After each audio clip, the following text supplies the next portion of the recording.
নবরা পর্ব 51। গ্রীষ্মের দাবদাহ কবেই হার মেনেছে আকাশ ভরা বৃষ্টির কান্নায়। এখন বর্ষাও ক্লান্ত, শেষের দিকে এসে ঝিরিঝিরি বৃষ্টির মাধ্যমে নিঃশ্বাস নিচ্ছে ধীরে ধীরে চলে যাবার জন্য। তেমনই এক ঝিরিঝিরি বৃষ্টির রাতে অরিজিৎ দ্রুত পা চালাচ্ছেন নির্জন বাঁশবাগানের সংকীর্ণ পথ ধরে। দূরের কোনো গহীন জঙ্গল থেকে মাঝে মাঝে ভেসে আসছে শেয়ালের দীর্ঘশ্বাস মাখা হুক্কা হওয়া ডাক। মাথার উপর পরিষ্কার আকাশে চকচক করছে গোল গোল পূর্ণিমার চাঁদ। জীবনে প্রথম বৃষ্টির সঙ্গে এত সুন্দর চাঁদ দেখল। হঠাৎ পেছনে কোথাও মচমচ শব্দ হয়, পাতা নাকি কারো পা। সে থমকে দাঁড়ায়, গলা শুকিয়ে আসে। ধীরে ধীরে ঘাড় ঘুরিয়ে দেখে কিছুই নেই। গা ছমছম করে ওঠে। ভ্রম নিশ্চয়ই। নিজেকে বোঝানোর চেষ্টা করে, তবু মনে গুড়গুড় করতে থাকে অকারণ ভয়। এইরকম হালচাল হলে অরিজিতের একটা পুরনো ফিকির আছে। সে গুনগুনিয়ে গান গায়। নিজের গলায় আওয়াজ নিজের কানে এসে পৌঁছালে ভয় ডরটা একটু হলেও কমে যায়। গান গাইতে গাইতে পৌঁছে যায় বাঁশতলা রোডে। রাস্তার পাশে জলজল করা বাতির আলোয় দেখা যাচ্ছে একদিকে ছড়িয়ে ছিটিয়ে আছে পুরনো খানিকটা ভাঙাচোরা কয়েকটা বিল্ডিং। এগুলো ইংরেজি আমলের ঘরবাড়ি। সবগুলোতে এখানকার স্থানীয় লোকজনেরা বসবাস করে। চোখ কান খোলা রেখে চারদিকটা একটু ভালো করে দেখে সে ঢুকে পড়ে একটা সিঁদুর গলির মুখে। গলিটা এতই সরু যে দুজন পাশাপাশি হাঁটলে হাত ঠেকে যাবে দেয়ালে। দুপাশে পুরনো ইটের দেওয়াল, যেগুলোতে বর্ষার পানি ঢুকে গিয়ে কায়ের দাগ ফেলেছে। মিনিট চারেক এঁকে বেঁকে হাঁটার পর এসে ঠেকে একটা হলদেটে রঙের 3তলা বাড়ির সামনে। বাড়িটার রং ঘোলাটে কমলার মতো হয়ে গেছে বৃষ্টি আর রোদে পুড়ে। নিচতলার গ্যারেজে দাঁড়িয়ে আছে একটা পুরনো গাড়ি। দেয়াল জুড়ে ছোপ ছোপ কালো সবুজ দাগ। জানালার কাঠের গরাদগুলো পোকায় কেটে ফেলেছে, কোথাও কোথাও ঝুলে পড়েছে। আরেকবার চারপাশটা পরখ করে অরিজিৎ গা ঘেঁষে ঢুকে পড়ে বিল্ডিংয়ের ভেতর। ভেতরে সিঁড়িতে একটা ম্যাজমেজে গন্ধ। বড় বড় পা ফেলে ফেলে উঠে যায় 2য় তলায়। করিডোরটা অন্ধকার। দূর থেকে একটা বাল্বের আবছা আলো এসে পড়েছে। শেষ ঘরটার সামনে এসে থমকে দাঁড়ায় সে। হলুদ রঙা পুরনো এই বাড়ির কোণার ঘরটি গত 2 মাস ধরে গুলনুরের গোপন আশ্রয়। সিকান্দার এখনও অধরা। তাকে ধরার সুযোগ এতদিনে একবারও মেলেনি। এর মধ্যে গুলনুর অধৈর্য হয়ে উঠেছিল। একবার তো নিজেই সিকান্দারের বাড়িতে তল্লাশি চালাতে চেয়েছিল। নওয়াজ বাহাদুর প্রাণপণে বাধা না দিলে হয়তো সেদিন বড়সড় কোনো বিপদ ডেকে আনত। আজ অবশেষে সেই বহু প্রতীক্ষিত ক্ষণ এসেছে। পর্দার আড়াল থেকে ঘরের ভেতর তাকিয়ে দেখে গুলনুর বসে আছে এক কোণে টেবিলে, মাথা নুয়ে কিছু লিখছে। কাঁধ থেমে থেমে কাঁপছে। হঠাৎ সে পৃষ্ঠা দুটো ডায়েরি থেকে ছিঁড়ে দুমড়ে মুচড়ে ছুঁড়ে ফেলল মেঝেতে। 2 হাতে চোখের জল মুছে প্রাণ ভরে শ্বাস নেয়। অরিজিৎ অবাক হয়ে চেয়ে থাকে। গুলনুরের চোখ পড়ে দরজার দিকে। গলা উঁচিয়ে বলে, কে ওখানে? অরিজিৎ ধীর পায়ে পর্দা সরিয়ে ভেতরে ঢুকে বলে, আমি আপা। তৈরি তুমি? এক মুহূর্ত চুপ করে থাকে গুলনুর। তারপর শক্ত হাতে চুল বাঁধে। টপের উপর চাপিয়ে নেয় ওভারকোট। মুখে একটুও ভাবলেশ নেই। চলো বলে ঘর ছেড়ে বেরিয়ে যায়। তার সঙ্গে কথা বলা মানে যেন খরস্রোতা নদীতে পাথর ছুঁড়ে শব্দ খোঁজা। এক কথায় থেমে যায় সব আলোচনা। পৃথিবীর কোনো সুখ দুঃখ আনন্দ বেদনা তাকে নাড়াতে পারে না। অরিজিতের বুক থেকে একটা দীর্ঘশ্বাস বেরিয়ে আসে। চোখ পড়ে মেঝেতে বল পাকানো কাগজটির দিকে। কেমন লিখেছিল? কৌতূহল দমাতে পারে না। ধীরে ধীরে কাগজটা তোলে। ভাঁজ খুলে মেলে ধরে চোখের সামনে। অক্ষরগুলো চোখে পৌঁছানোর আগেই গুলনুর ফিরে এসে সেটা ছিনিয়ে নেয়। একটা কথাও না বলে চলে যায় আলমারির দিকে। কাগজটা সেখানে রেখে তালা লাগিয়ে চাবিটা ওভারকোটের পকেটে রেখে কেবল বলে, চলো দেরি হচ্ছে। রাত 11:30। রাজধানীর অভিজাত এলাকায় গড়ে ওঠা ব্লুমুন ক্লাবের সামনে একটা কালো গাড়ি এসে নিঃশব্দে দাঁড়ায়। পেছনের সিট থেকে সিকান্দার বেরিয়ে আসে। তার পরনে সাদা শার্ট, কালো প্যান্ট, হাতে ঘড়ি। দেখতে যতটা পরিপাটি, চোখে মুখে তার থেকেও বেশি অস্থিরতা। যেন কোনো অদৃশ্য শিকারী তার পিছু নিয়েছে। ক্লাবের নিয়ন সাইনের আলোয় তার মুখ নীলাভ দেখাচ্ছে। সে একবার বাঁয়ে একবার ডানে তাকায়। রাস্তায় পার্ক করা গাড়িগুলোর মধ্যে কোনো সন্দেহজনক নড়াচড়া আছে কিনা খোঁজে। ক্লাবের সামনে দাঁড়ানো দুজন এগিয়ে আসে। একজনের গলায় মোটা সোনার চেইন, অন্যজনের কোমরে রেডিও সেট। সিকান্দার ভাই? মোটা চেনওয়ালা জিজ্ঞেস করে। হ্যাঁ। বস আপনার জন্য বসে আছেন, আসেন। ক্লাবের ভেতর ঢুকতেই সিকান্দারের নাকে ভেসে আসে সিগারেটের ধোঁয়া আর চন্দন পাউডারের গন্ধ। দেয়াল জুড়ে লাল মখমলের কাপড়, সিলিং থেকে ঝুলছে ঝাড়বাতি। এক কোণে ছোট মঞ্চে একজন যুবতী গায়িকা গাইছে কিশোর কুমারের গান, ইয়ে জো ওয়াদা হ্যায় ইয়ে জো মস্তি হ্যায়। হলরুমের বিভিন্ন টেবিলে বসে আছে শহরের প্রভাবশালী মুখগুলো। কেউ একা, কেউ বা তরুণীদের সাথে আড্ডায় মশগুল। বারের কাউন্টারে দাঁড়িয়ে আছে লাল ব্লাউজ পরা একজন বারটেন্ডার, তার পেছনে সাজানো নানা ধরনের মদের বোতল। ইলিয়াস গাজী বসে আছেন হলের একদম ভেতরের কোণে। 50-এর কোটা কবেই পেরিয়ে যাওয়া মানুষটির পরনে ধবধবে সাদা পাঞ্জাবি পায়জামা, গলায় আঙুল মোটা সোনার চেইন। সামনের টেবিলে রাখা হুইস্কির বোতল আর কাচের গ্লাস। সিকান্দারকে দেখতে পেয়ে ইলিয়াস হাত উঠিয়ে ইশারা করেন, এদিকে আসো। সিকান্দার এগিয়ে গিয়ে চেয়ারে বসে। ইলিয়াস এক গ্লাস হুইস্কি এগিয়ে দিয়ে জিজ্ঞেস করেন, কেমন কাটছে দিনকাল? সিকান্দার গ্লাসটা হাতে নিয়ে নিচু গলায় বলে, যেমন তেমন চলছে। আপনি হঠাৎ ডাকলেন, মানে কি ব্যাপার? ছোটখাটো ব্যাপার হলে নিশ্চয়ই ছেলের বন্ধুকে ক্লাবে ডাকতাম না। ইলিয়াস নিঃশ্বাস টেনে নিজের গ্লাসে চুমুক দেন, বলেন, তুমি জানো আমার ছেলে আরিশ আর ওর বন্ধুরা সবাই একে একে খুন হয়েছে। সিকান্দারের হাত সামান্য কাঁপে। যতটা সম্ভব স্বাভাবিক থাকার চেষ্টা করে বলে, জানি। খুনি এখনো ধরা পড়েনি, কিন্তু আমি জানি সে কে, আর সে তোমার খোঁজে ঘুরছে। কে? ইলিয়াস সামনে ঝুঁকে এসে ফিসফিস করে বলেন, আজ রাতেই সব পরিষ্কার হয়ে যাবে। সিকান্দার অস্বস্তিতে চারিদিকে তাকায়। জানো তো কেন তোমাকে এখানে ডেকেছি? ইলিয়াস প্রশ্ন করেন। সিকান্দার মাথা নাড়ে, সে জানে না। টোপ। একটা নিষ্ঠুর হাসি ফুটে ওঠে ইলিয়াসের ঠোঁটে। বলেন, তুমি আজ আমার টোপ। খুনি জানবে তুমি এখানে আছো, সে আসবে, তখন আমার লোকেরা তাকে জ্যান্ত ধরবে। কথাটা শুনে সিকান্দারের গলা শুকিয়ে কাঠ হয়ে যায়। তার জীবনটাকে দাবার গুটি বানানো হচ্ছে। সে ভয়ার্ত চোখে চারিদিকে তাকায়। হলরুমে স্বাভাবিক আমোদ প্রমোদ চলছে, কিন্তু তার কাছে প্রতিটা মুখ সন্দেহজনক মনে হচ্ছে। প্রতিটি ছায়াকে মনে হচ্ছে এক একটা মৃত্যু ফাঁদ। কাপা গলায় বলে, আপনি আপনি আমাকে মরণের মুখে ঠেলে দিচ্ছেন। মরণের মুখে তো তুমি আগে থেকেই আছো।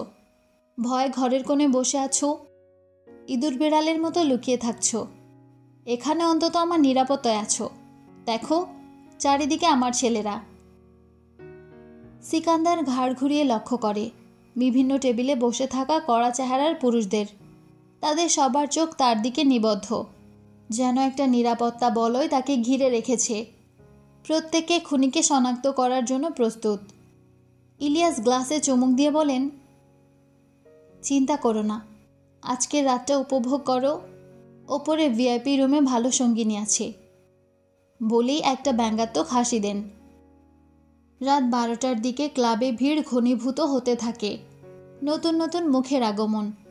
দোতলা সিঁড়ি দিয়ে নামছে স্ফীত পেটের মন্ত্রী, উঠছে হীরার আংটি পরা ব্যবসায়ী, কেউ পুলিশের বড় অফিসার, কেউ আন্ডারওয়ার্ল্ডের কর্তা ব্যক্তি। সবার একই লক্ষ্য, রাতের অন্ধকারে নিজেদের গোপন ক্ষুধা মেটানো। সিকান্দারের তৃতীয় গ্লাস শেষের দিকে। মাথায় হালকা ঝিম ধরেছে, কিন্তু সতর্কতা এক চুলও কমেনি। প্রতিটা নতুন প্রবেশকারীর দিকে সে ঈগলের মতো নজর রাখছে। কে সাধারণ ভোগী, কে ইলিয়াসের চর, আর কে খুনি। ইলিয়াস গ্লাসে চুমুক দিয়ে বলেন, তোমাকে বেশ অস্থির দেখাচ্ছে সিকান্দার। চলো ওপরে যাই। 52 নম্বর ঘরে তোমার জন্য একটা চমৎকার মেয়ে অপেক্ষা করছে। সিকান্দার আতঙ্কিত গলায় বলে, না না, এখানেই ভালো। এই জায়গাটাই নিরাপদ মনে হচ্ছে। সে একেবারেই নিরিবিলি কোথাও যেতে চাইছে না। তার এই ভীরুতা দেখে ইলিয়াস তিক্ত হাসি হাসেন, বলেন, যেমন ইচ্ছা তোমার। তিনি উঠে দাঁড়িয়ে সিকান্দারের কাঁধে ভরসার হাত রেখে বলেন, আজ রাতেই সব শেষ হবে। খুনি আসবেই, আমি তাকে জ্যান্ত ধরব। তুমি শুধু কোনো বোকামি করো না।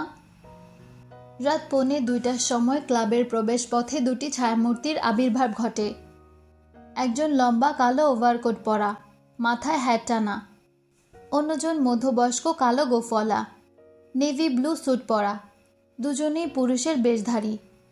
লম্বা ব্যক্তিটি গুলনুর, আজ তাকে চেনা দেয়। ঠোঁটের ওপরে কৃত্রিম গোঁফ, চোখের ওপরে কালো চশমা। ওভারকোটের ভেতরে লুকানো একটি দেশি পিস্তল। সাথে এসেছে নওয়াজ, এই ক্লাবের একজন পুরনো মেম্বার। দুজনে ঢুকে প্রথমে বারের কাছে গিয়ে অবস্থান নেয়। নওয়াজ স্বাভাবিক গলায় বারটেন্ডারকে বলেন, 2টো হুইস্কি। বারটেন্ডার গ্লাস এগিয়ে দিতে গিয়ে গুলনুরের দিকে কৌতূহলী চোখে তাকায়। গুলনুর তৎক্ষণাৎ দৃষ্টি এড়িয়ে যায়। নওয়াজ গানের ছন্দে মাথা দুলিয়ে গুলনুরকে হলরুমের দিকে ইঙ্গিত করে, ওই যে ওইখানে। সিকান্দার কুকড়ে বসে আছে তার টেবিলে, নেশার ঘোরে বিভোর সে। তাকে চোখে পড়তেই গুলনুরের পুরো শরীরে বিদ্যুৎ খেলে যায়। প্রতিশোধের আগুন জ্বলে ওঠে চোখে। নওয়াজ আর সে বারের পাশে একটা কৌণিক টেবিলে বসে, সামনে রাখা গ্লাসে ছোট ছোট চুমুক দিতে দিতে নিচু গলায় আলাপ করার ভান করে। পুরো মনোযোগ রাখে সিকান্দারের ওপর। নওয়াজ গ্লাসে চুমুক দিয়ে বলেন, এখানে অনেক লোক, নিশ্চিত ওপরে যাবে। গুলনুর জবাব দেয় গলাস্বর ভারী করে, নারীর লোভও ওকে সামলাতে পারবে না। ইলিয়াস গাজী ইতিমধ্যে সিকান্দারের পাশ থেকে উঠে চলে গেছেন। বয়স্ক মানুষ, গভীর রাত জাগতে অভ্যস্ত নন। যাওয়ার সময় আশ্বাস দিয়ে গেছেন, ভয় নেই, আমার ছেলেরা তোমার চারপাশে আছে। সিকান্দার এখন একা। চতুর্থ গ্লাস প্রায় শেষ, মাথায় তীব্র ঝিমুনি। স্টেজের গায়িকা এখন গলা ছেড়ে গাইছে আরও উত্তেজক গান। তার সাথে 2জন অর্ধনগ্ন নর্তকী কোমর দুলিয়ে নাচছে। সেই দৃশ্য দেখে সিকান্দারের শরীরে কামনার আগুন জ্বলে উঠেছে। দীর্ঘদিনের বন্দনা, মদের নেশা আর নারীদের আকর্ষণ তাকে পাগল করে তুলেছে। সে সতর্ক থাকার তাগিদ আর শারীরিক ক্ষুধার মধ্যে দ্বিধাগ্রস্ত হয়ে পড়েছে।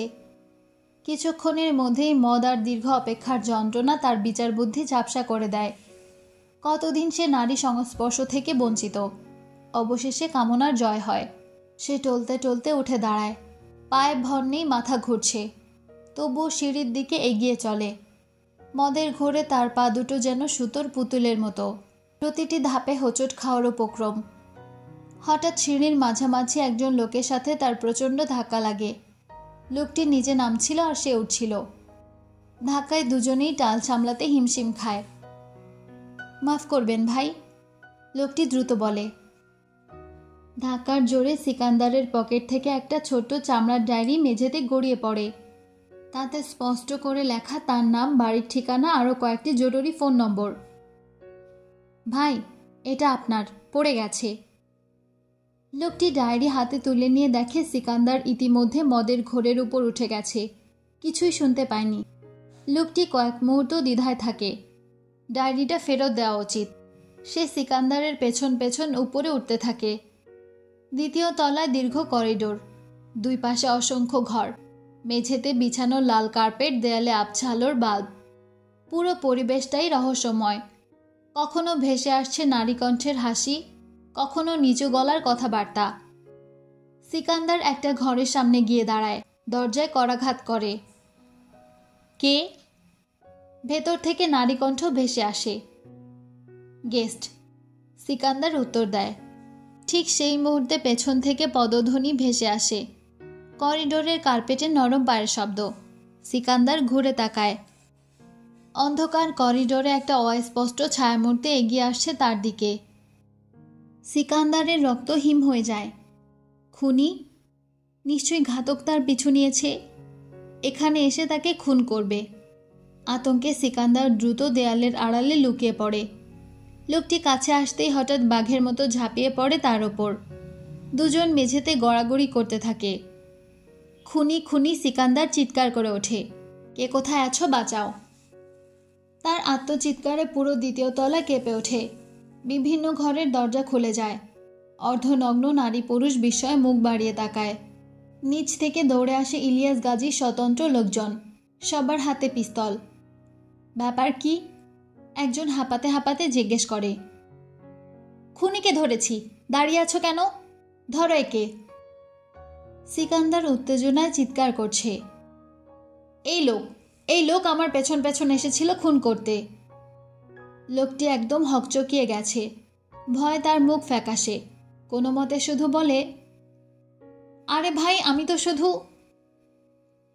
ওর হাতে কি? একজন বন্দুকধারী কড়া গলায় জিজ্ঞেস করে। একটা ডায়েরি। এই ভদ্রলোকের পকেট থেকে সিঁড়িতে পড়েছিল, আমি ফেরত দিতে এসেছি। লোকটি কাপা গলায় বলে। গুলনুর সিকান্দারকে অনুসরণ করে নীরবে উপরে উঠে এসেছিল। হঠাৎ হইচই দেখে সে বুঝে যায় পরিস্থিতি। চারিদিক থেকে ইলিয়াসের লোকেরা ছুটে আসছে। নিশ্চয় ফাঁদ পেতেছে। এই মুহূর্তে প্রধান সিঁড়ি দিয়ে পালানো সম্ভব নয়, সন্দেহ করতে পারে। গুলনুর দ্রুত চারিদিকে তাকায়। চোখ পড়ে ডান দিকের একটি দরজার ওপর। সে দ্রুত সেই দরজা ঠেলে ভেতরে ঢুকে পড়ে। এটা একটা বিশাল খালি হলরুম, সম্ভবত প্রাইভেট অনুষ্ঠানের জন্য ব্যবহার হয়। এখন শুধু চেয়ার টেবিল এলোমেলোভাবে স্তূপ করে রাখা। ঘরের অন্য প্রান্তে আরেকটা দরজা, নিশ্চয় বাইরে বের হওয়ার বিকল্প পথ। গুলনুর দরজার কাছে পৌঁছে হ্যান্ডেল ঘোরায়। ধাতুর ঠান্ডা স্পর্শে তার হৃদস্পন্দন বেড়ে যায়। দরজা খুলতেই সামনে দেখতে পায় এক একজন প্রহরীকে। মোটাসোটা গড়নের, গোফে ঝোপালো কালো রং। হাতে ধরা কালো বন্দুক বাল্বের আলোতে চিকচিক করছে। কোথায় যাচ্ছেন? প্রহরীর গলায় সন্দেহের ধার। চোখ দুটো বিঁধে দিচ্ছে গুলনুরের মুখে। গুলনুর যতটা সম্ভব স্বাভাবিক থেকে বলে, একটু বাইরে যাব। এদিক দিয়ে যাওয়া নিষেধ, ফিরে যান। প্রহরীর হাত বন্দুকের গ্রিপে আরো শক্ত হয়। আঙুল ট্রিগারের কাছাকাছি সরে যায়। দেখুন, আমার জরুরি কাজ আছে। গলার স্বরটা কেমন যেন মেইলি। প্রহরীর সন্দেহ বেড়ে দ্বিগুণ হয়। চোখ সরু হয়ে আসে। সে গুলনুরের দিকে পিস্তল তাক করে। গলা চড়িয়ে জিজ্ঞেস করে, কে আপনি? পরিচয় না দিলে এক পাও এগোবেন না। গুলনুর আর একটা মুহূর্ত দেরি করে না। চিতার মতো হঠাৎ ক্ষিপ্রতায় প্রহরীর ওপর ঝাঁপিয়ে পড়ে। দুই হাতে বন্দুকের নল আঁকড়ে ধরে পুরো শক্তি দিয়ে ছিনিয়ে নেওয়ার চেষ্টা করে। প্রহরী চমকে গিয়ে চিৎকার করে ওঠে, কে কোথায় আছিস রে? গুলনুর তাড়াতাড়ি ওভারকোটের ভেতরে হাত দিয়ে পিস্তল খোঁজে। নেই, হয়তো কোথাও পড়ে গেছে। ছুরি আছে। সে ধারালো ছুরি বের করে প্রহরীর কাঁধে তীব্র আঘাত হানে। ব্লেড মাংসে বিঁধে যায়। আহ! প্রহরী যন্ত্রণায় চিৎকার করে ওঠে। গরম রক্ত ছিটকে পড়ে দেয়ালে মেঝেতে। তার মুখ ব্যথায় বিকৃত হয়ে যায়। বন্দুক হাত থেকে পড়ে যায়, তবুও হার মানতে নাড়াচ্ছে। গুলনুর পালাতে গেলে জাপটে ধরে। দুজন লুটিয়ে পড়ে মাটিতে। ধস্তাধস্তিতে গুলনুরের মাথার হ্যাট খুলে যায়। কৃত্রিম গোঁফ খসে পড়ে মেঝেতে। কালো চুলের ঢেউয়ের মতো ছড়িয়ে যায় পিঠে, কাঁধে। প্রহরী বিস্ময়ে হতবাক হয়ে যায়। চোখ বড় বড় করে তাকায়। এ কি? এ তো একজন নারী। তার অবাক হওয়ার সুযোগ নিয়ে গুলনুর পুরো শক্তি দিয়ে নাক বরাবর মুষ্টি আঘাত করে। প্রহরীর নাক দিয়ে গলগল করে রক্ত বেরোতে থাকে, তবুও গুলনুরকে ছাড়ে না। একে নিস্তেজ না করে এখান থেকে যাওয়া অসম্ভব। আর কোনো উপায় নেই। গুলনুর ছুরি দিয়ে এলোপাতাড়ি আঘাত করতে থাকে লোকটার বুকে, পেটে, ঘাড়ে। একটার পর একটা আঘাত।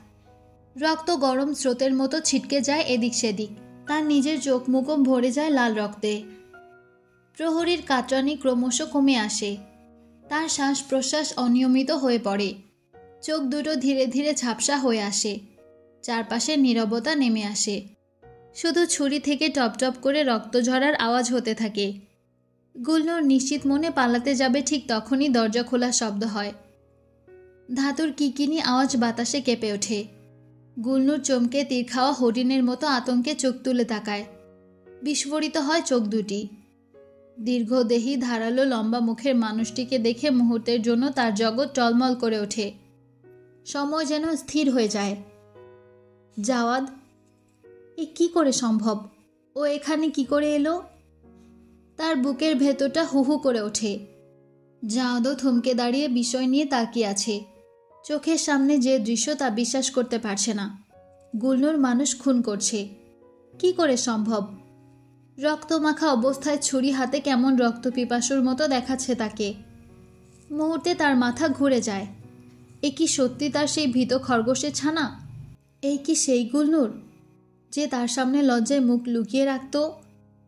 সে যেভাবে ছিল সেভাবেই দাঁড়িয়ে রইল, সম্পূর্ণ বিমূঢ়। গুলনুর একবার মৃত প্রহরীর দিকে তাকায়, আরেকবার জাওদের দিকে। তারপরে উঠে উল্টো দৌড়ানো শুরু করে। পায়ের নিচে প্রহরীর রক্ত পিছলে যায়, তবুও সে থামে না। জাওদের হুঁশ ফিরে আসে, সেও দৌড়ায়। দুজন একটা বড় গ্যারেজে প্রবেশ করে। চারিদিকে গাড়ি সারি, আবছা আলো। গুলনুর প্রাণপণে ছুটছে, তার পায়ের আওয়াজ গ্যারেজে প্রতিধ্বনি হচ্ছে। জাওদও ছুটছে তাকে ধরার জন্য। গ্যারেজের শেষ প্রান্তে পৌঁছে হঠাৎই জাওদ পেছন থেকে গুলনুরের কাঁধ চেপে ধরে। গুলনুর চমকে ঘুরে তাকাতে না তাকাতেই সে তাকে টেনে আনে নিজের দিকে। গুলনুর ছাড়ানোর চেষ্টা করে। জাওদ তার দুই কাঁধ জাপটে ধরে ধাক্কা দিয়ে ঠেলে দেয় পেছনের একটা গাড়ির গায়ে। গাড়ির ধাতব গায়ে গুলনুরের পিঠ ঠেকতেই তার নিঃশ্বাস গুলিয়ে যায়। জাওদ মুহূর্তেই তার মুখের দুপাশ ধরে ফেলে। তার আঙুলের চাপে গুলনুরের গাল দুটো খানিকটা ডেবে যায়। সে অশ্রুসজ্জল চোখে কিরমির করে বলে, ছলনাময়ী, বুকে বসন্ত এনে কেন বিষ ঢেলে দিলে?